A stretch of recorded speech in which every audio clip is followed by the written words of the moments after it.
E aí, pessoal, tudo bem? Hoje a gente vai dar início à nossa segunda aula de matemática financeira. É a aula que eu vou dedicar a falar especificamente de juros, tá? Vou falar do que é, né, do que são os juros, as suas modalidades e as principais aplicações dos juros, tá? Não dá para falar de tudo porque é um assunto muito grande, mas eu vou falar pelo menos das principais, tá? Se você não assistiu a aula de porcentagem, vou deixar um card aí para você clicar, você volta lá nessa aula, assiste primeiro, principalmente a parte em que eu falo de fator de aumento, e depois você volta aqui para assistir essa aula. No final dessa aula, vou deixar também um vídeo com os exercícios corrigidos por mim, tá legal? Bom, o que é ou o que são os juros? Primeiramente, a gente precisa entender que o juro ou juros é o valor do aluguel do dinheiro. Como assim? Imagina que você foi viajar para um lugar e você alugou um carro nesse lugar. Digamos que a diária desse carro seja R$ 100, você vai ficar com o carro 10 dias. No final de 10 dias, você vai devolver o carro e pagar o aluguel de R$ 100 por dia. No caso, você vai pagar R$ 1.000 de aluguel, tá? Agora, troque carro por dinheiro. Imagine que você tem uma despesa urgente e você não tem o dinheiro naquela hora, mas você vai ter o dinheiro mês que vem, por exemplo. Então, sei lá, o teto da sua casa caiu. Você não pode ficar sem teto, você não tem dinheiro agora. O que você faz? Você vai ao banco e você aluga esse dinheiro. Normalmente eles usam empréstimo. Ah, vou tomar um empréstimo, o banco vai me emprestar. Eu não gosto dessa terminologia, embora ela seja mais usada, ela passa uma falsa ideia de que o banco vai te emprestar dinheiro. Não vai te emprestar nada. Ele vai te alugar o dinheiro. Então você vai lá no banco, você vai alugar R$ 1.000, vai consertar o seu telhado. No mês, daqui 10 dias, você vai devolver o bem que você alugou, ou seja, você vai devolver os R$ 1.000 e vai pagar o aluguel, um valor por ter ficado 10 dias com o dinheiro do banco. Esse valor do aluguel chama-se, em matemática financeira, juros, tá? Então, se você pegou R$ 1.000 emprestado ao banco, devolveu os 1.000 e ainda pagou 100 de aluguel, você pagou 1.100 ao banco, então você pagou R$ 100 de juros. Tá maneiro? Vamos nessa. Basicamente, existem dois tipos de juros, tá? O simples e o composto. Aqui, nessa aula, nós vamos utilizar a seguinte notação. Quando eu disser I, é a nossa taxa de juros no período. Então, no caso do aluguel do carro, tá? A gente cobra um valor fixo, R$ 100 por dia. No caso do aluguel de dinheiro, essa quantia não é um número fixo, mas uma porcentagem. Quanto mais você pegar, mais você vai pagar de aluguel desse dinheiro, tá? E essa taxa, normalmente, ela é expressa em porcentagem. Então, I é a nossa taxa de juros num determinado período. C é o nosso capital inicial ou principal, que é justamente a quantia que você vai pegar no banco ou que você vai emprestar, no caso de você ser o credor, né? N é o número de períodos, ou seja, quanto tempo você vai ficar com o dinheiro. E M é o montante, que é, no final de tudo, o capital que você pegou emprestado, mais os juros que você vai pagar ou que você vai receber no caso de você ter emprestado o dinheiro. É sempre interessante pensar que matemática financeira tem sempre dois pontos de vista. O ponto de vista de quem pega emprestado e o ponto de vista de quem empresta. A gente está muito acostumado a pegar emprestado o dinheiro, mas no final dessa aula eu vou te mostrar que é possível emprestar dinheiro, tá? Sem, obviamente, incorrer em nenhum tipo de crime, coisas ilegais, tá? Bom, vamos lá. Uma observação importante é que a taxa de juros e o período tem que estar na mesma unidade. Então, se a minha taxa de juros é um mês, o meu tempo, o meu número de períodos tem que ser meses. Se a taxa de juros está 20% ao bimestre, então N é em bimestres, tá? Beleza. Basicamente, como eu falei, você tem o juro simples e o juro composto. O primeiro de todos que eu vou falar com vocês é o juro simples. É uma modalidade que praticamente não existe mais, tá? Em nenhum lugar do mundo, à exceção de uma única aplicação que eu conheço, usa juros simples, tá? O que é isso? O juro simples é uma modalidade de juros em que a taxa de juros incide somente sobre o capital inicial. Então, vamos lá. Quanto rendeu uma quantia de R$ 1.200 aplicados a juros simples com taxa de 2% ao mês no final de 1 ano e 3 meses? Então vamos lá. I, que é a nossa taxa de juros, 2% ao mês. Sempre coloque depois do valor a unidade, ao mês, ao ano, sempre coloque, tá? O nosso capital, que é quanto a gente pegou emprestado, ou melhor, no caso, quanto a gente investiu, né? A gente emprestou esse dinheiro para o banco. R$ 1.200 e N, que é o número de períodos, o número de tempo, né? 1 ano e 3 meses. Como a taxa está em meses, 1 ano e 3 meses a gente transforma em 15 meses. Ah, professor, eu posso trabalhar aqui, passar para ano e passar a taxa para tantos por cento ao ano? Pode, mas é difícil. Sempre é mais difícil transformar a taxa para ano ou para meses, mexer com ela, do que transformar o tempo de meses para ano, de ano para bimestre, etc. Então dê sempre preferência para transformar o N para ele coincidir com a unidade da taxa. Então vamos embora. Dito isso, a gente pode montar uma tabela, tá? No mês 0, ou seja, agora, nesse exato momento, eu coloquei no banco 1.200, eu não tenho nada de juros ainda, tá? Não se passou nenhum mês a partir do dia em que eu botei o dinheiro.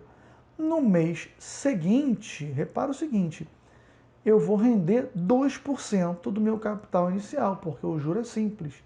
2% de 1.200, R$ 24. Então eu vou ficar com o que eu tinha, mais 24, vou ficar com 1.224. Já no mês seguinte, como o juro é simples, eu vou render novamente 2% de 1.200, que é 24 novamente. Então eu tinha 1.224, acrescento 24, vou ficar com 1.248. E eu posso ir fazendo isso, somando 24, né, a cada mês. Ou seja, de um mês para o outro, eu somo 2% do capital inicial, tá? Que dá sempre 24, obviamente. Fazendo isso, eu vou chegar lá. Porém, não é muito esperto. Imagina se você tivesse que fazer isso toda vez que você fosse calcular uma quantia, um montante, né? Isso ia demorar muito. Então, existe uma maneira mais rápida que consiste em, como eu vou ficar 15 meses com o dinheiro lá na caderneta de poupança, ou onde quer que seja, eu vou acrescentar a esses 1.200 15 vezes 24. Então eu posso dizer que no final de tudo eu vou ter 1.200 mais 15 vezes 24. Ao invés de ir passo a passo, eu vou direto para o último, né? Para o 15º período. Tá legal? E isso vai dar R$ 1.560, um rendimento de R$ 360. Eu tinha 1.200, terminei com 1.560. Tá legal? Agora, repara o seguinte, esse 24 aqui, ele veio de 2% de 200. Então, na verdade, o que a gente tem é o seguinte, ó. Eu tinha 1.200 mais 15 vezes 2% de 1.200. Tá? Como esse 1.200 aparece duas vezes, a gente pode colocar ele em evidência aqui, ó. abre o parênteses, né? 1.200 vezes 1 mais 15 vezes 0,02. Fazer isso aqui e fazer isso aqui dá exatamente no mesmo, tá? Se você não lembra, se você aplicar a distributiva aqui, ó, 1.200 vezes 1, 1.200. 1.200 vezes isso aqui, tá aqui, 1.200 vezes isso aqui. Tá legal? Qual é a vantagem? A vantagem é que a gente acabou de deduzir uma fórmula que vai me dar o valor do montante. 1.200 é o capital, vezes 1 é 1 mesmo, 15 é a quantidade de tempo, né? 15 meses, então N, vezes 2% é a nossa taxa. Então, para descobrir o montante, é só eu fazer 1.200 vezes, parênteses, 1 mais o período vezes a taxa. Fechou parênteses, tá? Então tá aqui. Essa é a formulinha que a gente acabou de deduzir, tá bom? Quando que isso é aplicado? Quando que os juros simples são aplicados? Quando você tem multa por atraso de boleto, tá? Não porque o dono da empresa quer, mas porque, por lei, toda vez que você atrasar um boleto, ele é cobrado na forma de juro simples. E esse é o único caso que eu conheço em que o juro cobrado é o simples. Então é um exemplo. Um boleto da NET tem valor nominal, ou seja, o valor do boleto, tá? R$400. Isso sem multa, sem atraso, sem nada. Se você pagar até dia 1º do 9. Ela cobra 2% de multa por atraso sobre o valor nominal, ou seja, sobre os 400, mais 0,2% ao dia de juros por dia de atraso. Se eu pagar dia 12, quanto pagarei? Tá? Extremamente importante que você saiba isso, para você saber se estão te cobrando o certo, se você não está pagando a mais, tá? Então vamos lá. Do dia 12 para o dia 1 aqui, ó, eu tenho 11 dias de atraso, tá? Então, beleza. Primeira coisa que eu vou calcular é a multa. A multa, ela é por fora de tudo, 2% do valor nominal. Então, 2% de 400, R$8 é o valor da multa que eu vou pagar. Agora, eu ainda vou pagar 0,2% por dia de atraso. Como são 11 dias e eu acabei de te falar que é a modalidade de juros simples, então o meu juros de mora, que é esses juros por dia de atraso, vai ser, lembra, capital 400, parênteses, 1 mais a taxa 0,2% vezes a quantidade de tempo, 11 dias, tá? Fazendo essa continha, 408,80. Caso não tenha ficado claro, ó, C é 400, o 1 é 1 mesmo, o I é a nossa taxa, no caso, taxa de multa de juros de mora, tá aqui, ó, 0,2%. N é o número de tempo, no caso, número de dias, tá? 11 dias. Então a gente resolve aqui primeiro parênteses, tá? Depois multiplica pelo resultado daqui, 408,80. Com os R$8 de multa, 416,80. Eu separei um boleto que eu peguei aqui na internet, olha só. Vou aumentar um pouquinho, olha só. Tá aqui, ó, o valor do boleto, R$1.000, tá vendo? Ele vai atrasar 10 dias, tá legal? Quanto que ele vai pagar? Normalmente vem escrito aqui, ó, tá vendo? Após o vencimento, multa de 2%, após o vencimento, 3% ao mês. Então, vamos lá, fazer as contas. O valor do nosso boleto, que é o nosso principal, é R$1.000. Isso mesmo, R$1.000. A multa ela é de 2%. Não tem período, 2% no valor total. E a nossos juros de mora, 3% ao mês. Então tá, 3% ao mês. A gente sabe que o juro é simples porque é multa por atraso. Então, vamos calcular a nossa multa aqui primeiro.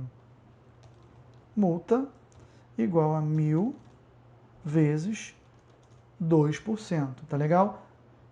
Se você não tiver lá na hora do aperto e tudo mais, quiser fazer na calculadora, só fazer 1.000 vezes 2 dividido por 100, tá? R$20. Beleza. Agora eu vou calcular o nosso mora, tá? Beleza. O tempo de atraso são 10 dias. Só que 10 dias eu não posso utilizar, porque a minha taxa de mora está ao mês, tá vendo?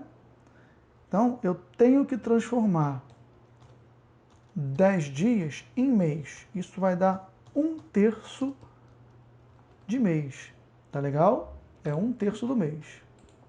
Então, voltando aqui para a nossa conta, mora, que é o nosso montante, vai ser capital, R$1.000, vezes 1 mais a taxa, que é 0,3, tá vendo aqui, ó? 0,03 vezes 1/3. Tá legal? Isso vai dar 0,03 vezes 1/3 vai dar 0,01. Então, teremos 1.000 vezes 1,01, tá? Ah, professor, estou na dúvida, como é que faz? É só você andar com 3 casas, né? A vírgula. Mas vamos fazer na calculadora. 1.000 vezes 1,01. Ó, 1.010. 1.010. Então você vai pagar R$1.010 mais uma multa de R$20. Você vai pagar R$1.030, que é o valor que o cara cobrou a ele aqui no final, tá vendo? Valor cobrado, R$1.030. Então tá certo, o caixa está cobrando corretamente. Tá legal? Beleza. Juros compostos. Essa modalidade de juros é a que você vai encontrar em todos os lugares, tá? Em todos os lugares. Quando não disserem nada, juro composto, tá? Beleza. O juro composto é a modalidade de juros em que a taxa de juros incide sobre o montante do mês anterior, ou seja, sobre o saldo devedor. Vamos lá, um exemplo. Eu tomei um empréstimo de R$1.200 e o banco me cobrou 1% ao mês, tá? Taxa mensal. Em 2 meses, quanto que eu vou pagar? Vamos lá. No mês 0, ou seja, hoje, sem que tenha se passado nenhum mês, o meu juro é 0, eu peguei 1.200 e não tem nada para pagar ainda, né? No mês que vem, ou seja, após um mês, tá? Eu vou pagar a ele de juro 1% de 1.200, R$12. Então, vou pagar 1.212. Mas eu não vou pagar. Eu vou pagar daqui 2 meses. Então, no mês que vem, eu tenho que botar mais 1%. Porém, como o juro é composto, é 1% de 1.212. Ao passo que se fosse simples, seria 1% de 1.200. Tá legal? Então, aqui eu vou pegar meu 1.212, vou calcular 1% disso, que é R$12,12, e vou acrescentar ele, tá? Vai ficar 1.224,12. Muito bem.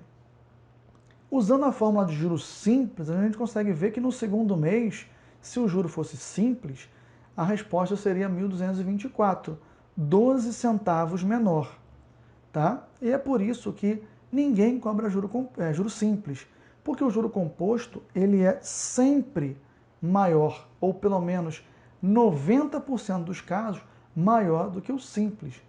Ele só não vai ser maior que o simples quando eu quitar a minha dívida antes do vencimento, antes de um período, tá? Se a taxa estiver em meses, se eu pagar antes de um mês, o juro simples é maior. Fora disso, passou de um mês, ou se a taxa é anual, passou de um ano, o juro composto já é maior, tá? Então, via de regra, para a nossa vida prática, né, o juro composto vai ser sempre maior. Então, vamos lá. Uma maneira de você ter feito isso sem ter que fazer a tabela é lançar mão do nosso fator de aumento de 1%. A gente já sabe que o fator de aumento de 1% é 1,01. Então, como eu fiquei 2 meses, eu tinha 1.200. De um mês para o outro, eu aumentei 1%, ou seja, multipliquei por 1,01.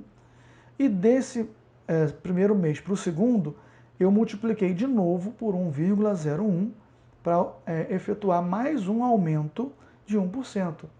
E 1,01 vezes 1,01 é 1,01 ao quadrado. Então, com uma calculadora, você resolve isso aqui e encontra a resposta. Tá legal? É uma coisa importante é que, se você lembra, você vai perceber que eu estou multiplicando sempre por um valor fixo, o que significa dizer que o juro composto é uma progressão geométrica. E no caso do juro simples, como a gente está sempre somando um valor fixo, é uma progressão aritmética. Então, se você conhece a progressão geométrica e a progressão aritmética, você pode resolver todos os problemas de juros utilizando o que você já sabe de progressão aritmética e geométrica. Caso você não saiba nada de progressão aritmética e geométrica, a gente pode te dar essa nova maneira de ver as coisas, tá?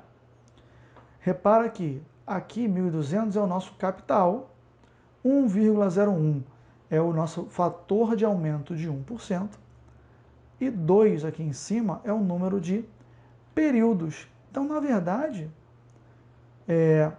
essa fórmula aqui, para o juro simples, tá? Ela pode se transformar nessa outra aqui, ó,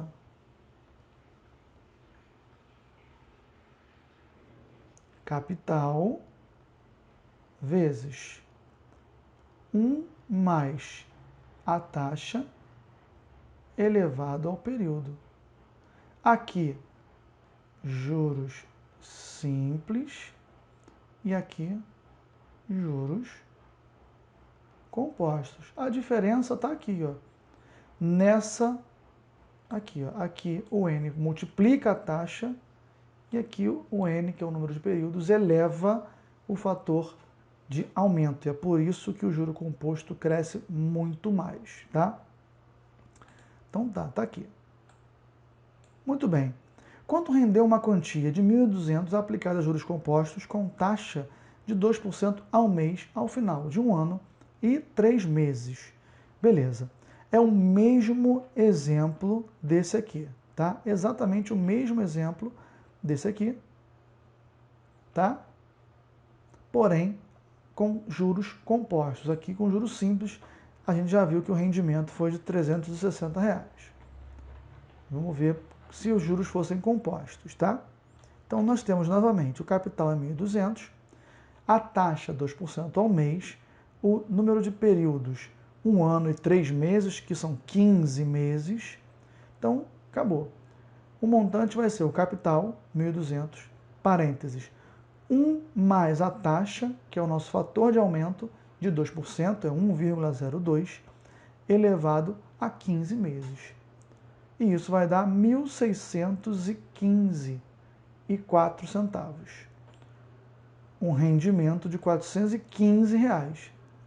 Ou seja, o juro composto, ele rende bem mais do que o juro simples, conforme eu já te havia dito. Tá legal? Beleza. Bom, com isso a gente está apto a falar de inflação. O que é inflação? é uma taxa média de aumento dos preços de serviços e produtos, tá? Como assim? Bom, o IBGE, tá? Ele vai às ruas de tantos em tantos tempos, né? Eu não sei exatamente de quanto em quanto tempo, e eu até anotei esse site aqui para vocês verem, tá vendo?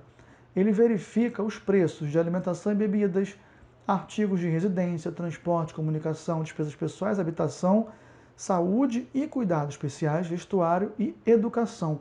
E ele faz uma média ponderada disso aqui, tá? Onde cada coisa contribui com um peso diferente nessa média, tá vendo? E aí ele compara com essa mesma média, digamos, do mês anterior. E aí ele vê se a média aumentou, então os preços aumentaram, tá? Isso aqui é o que a gente chama de IPCA, tá? É o índice de preços, eu não sei direito o nome, índice de preços do consumidor, enfim, não importa, tá? O IPCA é uma das formas de se medir a inflação. Existem outras, tá? O IPCA ele é utilizado para definir a inflação na cidade, ou seja, o quanto os preços aumentaram para as pessoas que moram na cidade e ganham entre 1 e 40 salários. Logicamente, se você for para o campo, algumas coisas aqui podem mudar. Transporte, o cara mora na fazenda, então não faz sentido considerar isso aqui, não afeta ele. E aí eles usam outros índices, tá? E a nossa inflação é medida a partir destes índices. Pois bem, como que isso afeta a nossa vida? Quando os preços aumentam, a gente começa a comprar menos. O que significa que a gente perde poder de compra, tá? Esse dado eu tirei do ano de 2019. Então a inflação esperada nesse ano, para o final do ano, né, para dezembro de 2019, era de 4,5%, ou seja, os preços de 2009 aumentariam em relação ao de 2018 4,5%, em média, tá? Quanto que eu vou perder em poder de compra? Como é que você faz essa conta? Imagina que com R$1.000 você compre 100 produtos de R$10, tá? Um determinado produto lá que você escolheu. Como a inflação é de 4,5%, em 2020, esses preços todos vão aumentar 4,5%. E o que era R$10 vai passar a custar R$10,45, tá? 10 vezes o fator de aumento de 4,5%, R$10,45. Com os mesmos R$1.000, eu não consigo mais comprar 100 produtos, porque os produtos aumentaram, então agora eu compro 95,69 produtos. Eu deixei de comprar 4,31, tá vendo? Produtos. 4,31 desses 100 eu não compro, ou seja, a gente já sabe que 4,31 de 100 é o mesmo que 4,31%. Então eu perdi 4,31% no meu poder de compra. Se você quiser, você pode usar essa fórmula aqui também, dá exatamente no mesmo que fazer isso que eu fiz aqui, vai dar 4,31 também. É só colocar o I aqui, que é a inflação, 4,5, fazer essa conta, 1 menos o que der aqui, vai dar isso aqui, tá? O que que isso quer dizer, tá? Isso quer dizer que de um ano para o outro, você deixa de comprar, o seu dinheiro desvaloriza. É como se a cada R$100 que você junte, 4 desaparecem. 4,30 desaparecem da sua conta. Então, quando você juntar dinheiro, ou seja, imagine que você colocou R$100 todos os meses numa garrafa dentro da sua casa. No final de 12 meses, você teria R$1.200, tá? 12 vezes 100. Só que esses R$1.200 vão comprar menos do que R$1.200 comprariam em janeiro. Tá legal? é como se 4% de tudo isso que você juntou desaparecesse. Então, como é que você faz para se defender disso? Bom, se você, no ano que vem, quer ter o equivalente a R$ 1.200, então você já sabe que você não pode juntar R$ 1.200. Você tem que juntar um pouquinho a mais para a inflação poder te tomar 4% e aí você permanecer com o seu poder de compra de R$ 1.200. Juntar mais dinheiro nem sempre é possível. Então o que você tem que fazer?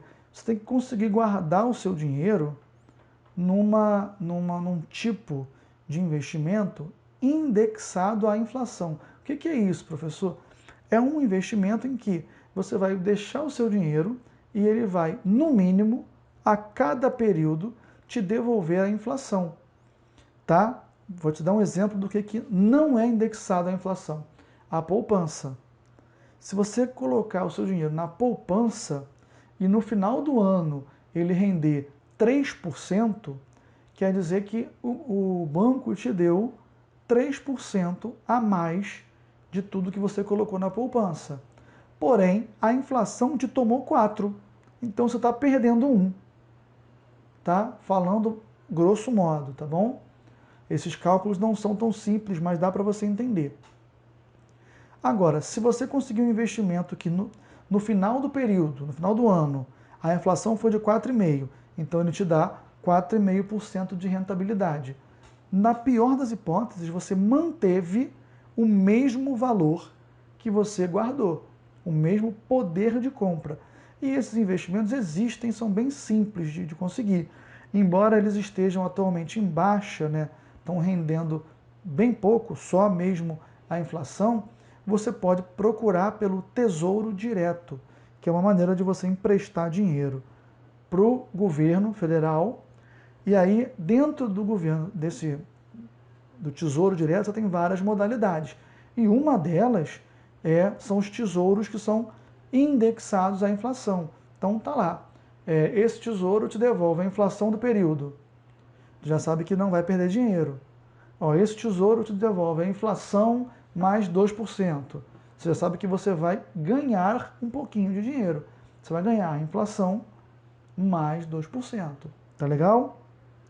Eu não sou investidor, tá? Então se você ficou curioso para saber mais sobre esse assunto, tem vários vídeos no YouTube, e aí você pesquise mais sobre os investimentos no Tesouro Direto, são os chamados investimentos de renda fixa, tá legal? Bom, com isso a gente encerra a nossa aula de hoje.